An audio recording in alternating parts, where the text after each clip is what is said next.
யாதும் ஊரே யாவரும் கேளீர் தீதும் நன்றும் பிறகுறவாரா நோதலும் தனிதலும் அவற்றோர் அண்ண சாதலும் புதுவதென்றே வாழ்தல் இனிதன மகிழ்ந்தென்றும் இளமே முனிவின் இன்னா தென்றலும் இளமே மின்னோடு வானம் தன்துளி தலையானாது கல் பொருது இறங்கு மல்லல் பேராற்று நீர் வழிபடுவும் புனை போல் ஆர் உயிர் முறை வழிபடுவும் என்பது திறவோர் காட்சியில் தெளிந்தனமாகலில் மாட்சியில் பெரியோரை வியத்தலும் இளமே சிறியோரை இகழ்தல் அதனும் இளமே என பெருமைக்குரிய என் தமிழனை வணங்கி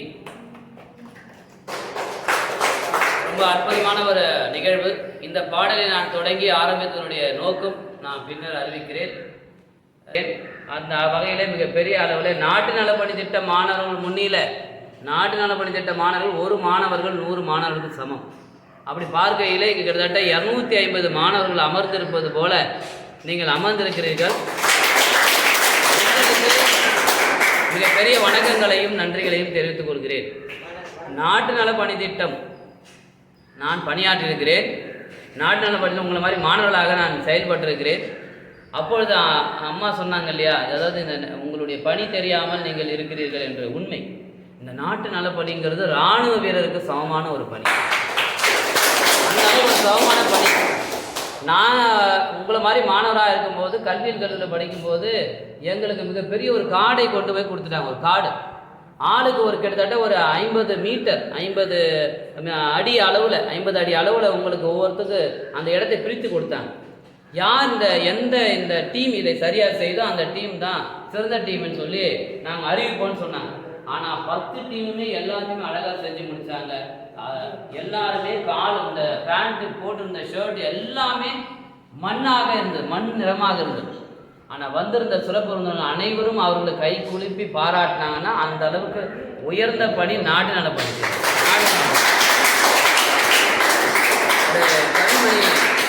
கவிதை உங்களுக்கு தெரியும். ஓடும் முதிரத்தில் வடிந்தொழுகும் கண்ணீரில் தேடி பார்த்தாலும் சாதி தெரிவதுண்டு அப்பா, எவர் உடம்பிலும் சிவப்பே ரத்தம் நிறமப்பா, எவர் வெடிக்கும் ஓர்பே இயற்கை குணமப்பா, பிறப்பினால் எவருக்கும் உலகில் பெருமை வராதப்பா, சிறப்பு வேண்டுமெனில் நல்ல செய்கை வேண்டுமப்பான்னு கவிமணி சொன்னார். நீங்கள் செய்கிறது எங்கே போனாலும் நீங்கள் நாட்டு நலப்பணி திட்டத்தில் நான் பணியாற்றுன்னு சொன்னீங்கன்னா உங்களுக்கு இருக்கிற மதிப்பே தனி மதிப்பு. அது சாதாரண ஒரு கேட்காது. எந்த அளவுக்கு நீங்கள் நாட்டுக்காக உழைக்கிறீங்களோ அது 10 மடங்காக உங்களுக்கு திரும்ப வரும். அது எந்த ஒரு மாற்று கருத்தும் கிடையாது. அந்த வகையில் உங்களுக்கு நாட்டு நலப்பணி திட்ட அலுவலர் அவர் எப்படி உழைக்கிறாரோ அதே மாதிரி நீங்களும் பன்மடங்கு உழையுங்கள், இந்த பள்ளிக்கு பெருமை சேருங்கள் என்று சொல்லி இப்பொழுது நான் இலக்கியத்துக்குள்ளே நுழைகிறேன். இப்போ நான் பாடலை ஏன் முதலே சொன்னேன் அப்படின்னா, என்ன பாடல்? யாதும் ஊரே யாவரும் கேளீர். இந்த பாடலை பாடியவர் யார் என்று உங்களுக்கு தெரியும். கணியன் பூங்குன்றனார். கணியன் பூங்குன்றனார் பரவாயில்லை இல்லை, பாரதியாரை நீங்கள் சொன்னது எனக்கு பெருமை. ஏன்னா இன்றைய தலைமுறை பாரதியை மறந்து விட்ட நிலையில் நீங்கள் பாரதியை ஞாபகம் வச்சிருக்கிறீங்களே, அது பெரிய செயல்பாடு. அதுதான் ஐயா நேற்று பட்டிமன்றத்தில் அதான் பேசிட்டு வந்தார். இன்றைய தலைமுறை நிறைய எழுந்துட்டு இருக்கு, ஆனால் பாரதியை நீங்கள் ஞாபகம் வச்சிருக்கீங்களே. இந்த பாரதி தான் என்ன சொன்னார்? நல்லதோர் வீணை செய்தே அதை நலங்கட பொழுதில் எறிவதுண்டோ, சொல்லடி சிவசக்தி என்னை சுடர்மிகு அறிவுடன் படைத்து விட்டாய், வல்லமை தாராயோ இந்த மாநிலம் பயனுற வாழ்வதற்கேன்னு சொன்னார். அப்போ என்ன அர்த்தம்? உங்களை எல்லாரையும் ஒரே மாதிரி தான் படிச்சிருக்கிறாங்க இல்லை, நம்ம எல்லாரையுமே ஒரே மாதிரி தான் கடவுள் படைச்சிருக்கிறாரு.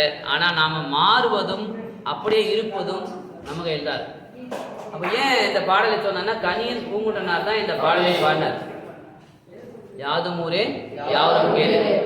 அவர் பாடின முதல் பாடலும் அதுதான், இறுதி பாடலும் அதுதான். ஒரே ஒரு பாடலை பாடி உலக அளவில் புகழ் பெற்றவர் கணியன் பூங்குன்றனார்.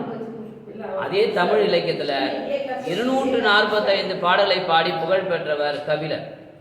குறிஞ்சி பாடல்களை அதிகமாக பாடி புகழ் பெற்றவர் கபிலர். 245 பாடலை பாடினார்.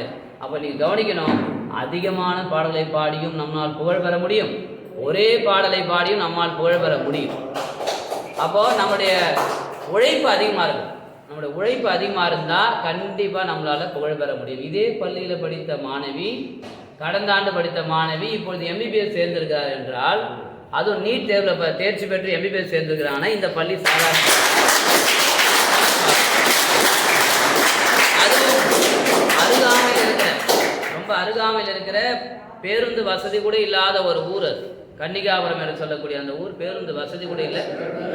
கரிவேல்பட்டை பேருந்து வசதி இல்லாத ஒரு ஊர் தான். ஆனாலும் அது கரிவேல்பட்டை காட்டிலும் கன்னிகாபுரம் குறைந்த வீடுகள் ஒரே ஊர், ரொம்ப குறைந்த சொற்பமான வீடுகள் இருந்த ஒரு ஊர்.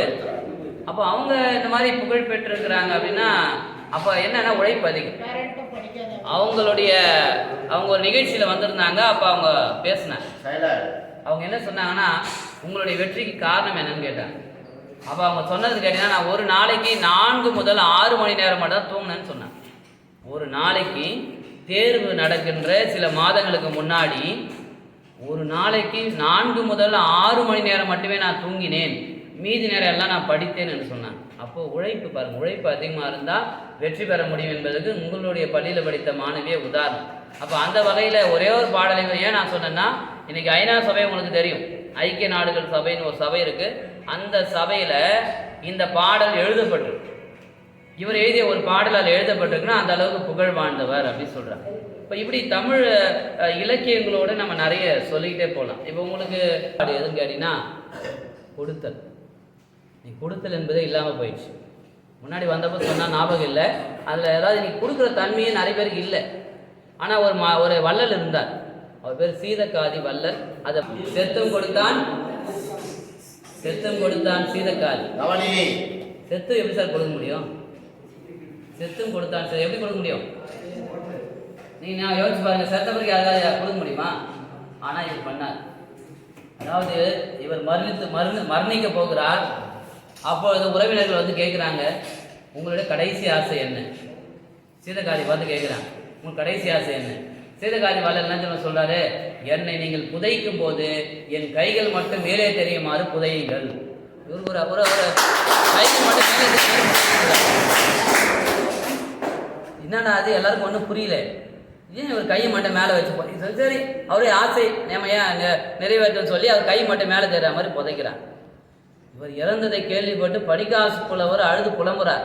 இதுவரைக்கும் வறுமையே தெரியாமல் நாம் வாழ்ந்திருந்தோமே, இப்பொழுது நம்மை விட்டு இந்த புரவலர் நீங்கி விட்டாரே, இனி நமக்கு யார் கொடுப்பார்கள், நம்முடைய வாழ்வு என்ன ஆகுது என்று தெரியாமல் அழுது புலம்பிக்கிட்டு படிக்காசு புலவர் வேகமாக ஓடுறார். வேகமாக ஓடி போய் அந்த சீதக்காதி வள்ளர் வந்து புதைத்திருக்கிற அந்த சமாதி முன்னாடி நின்று அழுகிறார். அதுவும் இந்த பாடலை பாடி அழுகிறார். ஈயாத புல்லர் இருந்தென்ன போய் என்ன, எட்டி மரம் காயாதிருந்தென்ன காய்த்து பலனென்ன, கைவிரித்து போய் யாசம் என்று உரைப்போருக்கு ஓயாமல் செம்பொன் பிடிப்பிடியா ஈபவன் மால் சீதக்காதி வள்ளல் ஒருவனுமே அப்படின்னு பாடுறார். அதாவது இந்த உலகத்தில் ஈயாத புல்லர் இருந்து ஒன்று தான், இல்லைனாலும் ஒன்று தான். ஏன்னா அந்த உலகத்தில் கொடை ரொம்ப முக்கியம். புல்லர்னா வேற யாரும் இல்லை, கீழ் மக்கள்னு அர்த்தம், கொடுக்க மனமில்லாதவங்க. செம்பொன் ஈயா வாரி கொடுக்குற வள்ளல் நீ அப்படின்னு சொல்லி நினைக்கும் போது, ஆனால் எனக்கு கடைசி காலத்தில் என்னை இப்படி விட்டுட்டு போயிட்டேன்னு அழுது புலம்புறார். புலம்பும் போது என்ன பண்ணுறாருன்னா, சீதக்காதியோட கையை பார்க்குறாரு. சீதக்காதி கையை பார்த்தோன்னா அவருடைய கை விரல்களில் மோதிரம் இருக்கு, தங்க மோதிரம் இருக்கு அவருடைய கை விரலில். யாருக்கு அது புரியுதோ இல்லையோ, இவருக்கு புரிஞ்சு போச்சு. நான் செத்த பிறகு என்னை நாடி சீதக்காதர் படிக்காசு புலவன் வருவான், வந்தால் அவன் திரும்பி போகக்கூடாதுன்னு சொல்லி, அவர் மனம் பாடக்கூடாதுன்னு சொல்லி தன்னுடைய கை விரலில் இருக்கக்கூடிய மோதிரத்தை காட்டிக்கொண்டே அவர் இருந்து அதை புதைச்சாங்க. நான் உடனே பார்த்த உடனே சீதக்காதி வள்ளல் செத்த பிறகு கூட நல்லா இருக்குன்னு சொல்லிட்டு மோதிரத்தையோட செத்து போயிருக்கிறேன்னு சொல்லி மோதிரத்தோட புதைச்சிருக்கிறான்னு சொல்லி அந்த மோதிரத்தை எடுத்துக்கொண்டு தன் வாழ்க்கையை வந்து வளமாக வாழ்ந்தவன் படிக்காசு புலவன்.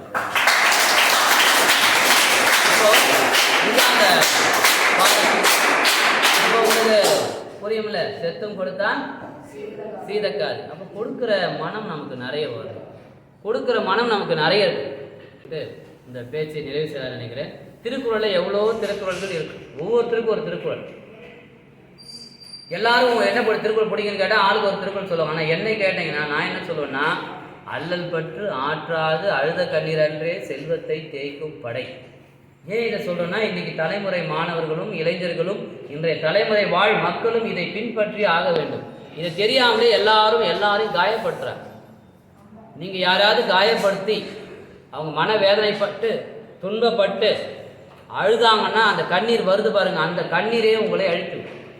அதான் அந்த பொருள். அல்லல் பட்டு ஆற்றாது அழுத கண்ணீர் அன்றே செல்வத்தை தேய்க்கும் படை.